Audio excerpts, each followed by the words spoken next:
తప్పకుండా మీరు ఏ సర్వే చేసినప్పుడు కూడా తెలంగాణ రాష్ట్రంలో మేము 17 స్థానాలు గెలవబోతున్నాం.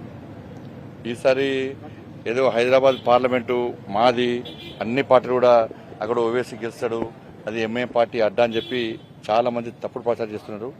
మొన్న జరిగినటువంటి ఎన్నికల ఫలితాల తర్వాత, అక్కడ శాసనసభ ఎన్నికల్లో వచ్చిన ఫలితాలు చూసిన తర్వాత ఇలా పాత బస్తీలో ఆ ప్రాంతంలో మొత్తం కూడా హిందువులందరూ ఓటు బ్యాంక్గా మారబోతున్నారు. ఇవాళ హైదరాబాద్ పార్లమెంటు స్థానం కూడా అక్రమంగా ఓట్లను చేర్చే ప్రయత్నం చేశారు. ఈ రాష్ట్రానికి సంబంధించిన, ఆ రాష్ట్రానికి సంబంధించిన, ఈ జిల్లాని, ఆ జిల్లాని అన్ని ఓట్లు తీసుకొచ్చేయాలి. దాదాపు లక్షల ఓట్లు తప్పుడు ఓట్లు నమోదు చేసేవాళ్ళు. దాన్ని గుర్తించినాం. హైదరాబాద్ పార్లమెంట్ స్థానంతో సహా అన్ని స్థానాలు ఇవాళ భారతీయ జనతా పార్టీ గెలవబోతున్నది. కాంగ్రెస్ పార్టీకి అభ్యర్థి లేరు, బీఆర్ఎస్ పార్టీ అడ్రస్ గెలవుతుంది. ఆ పార్టీలకు వేస్తే ఫాయిదా లేదని చెప్పి ప్రజలు గమనిస్తున్నారు. తెలంగాణ రాష్ట్రం అప్పులప్పాలైంది, అభివృద్ధి జరగాలి, నిధులు రావాలి. నిధులు రావంటే కేంద్రంలో తిరిగి నరేంద్ర మోడీ ప్రభుత్వం ఏర్పడబోతున్న విషయం వాస్తవం, అన్ని సర్వేలు చెప్తున్నాయి. ఇటువంటి పరిస్థితుల్లో మనం వేరే పార్టీకి ఓటేసి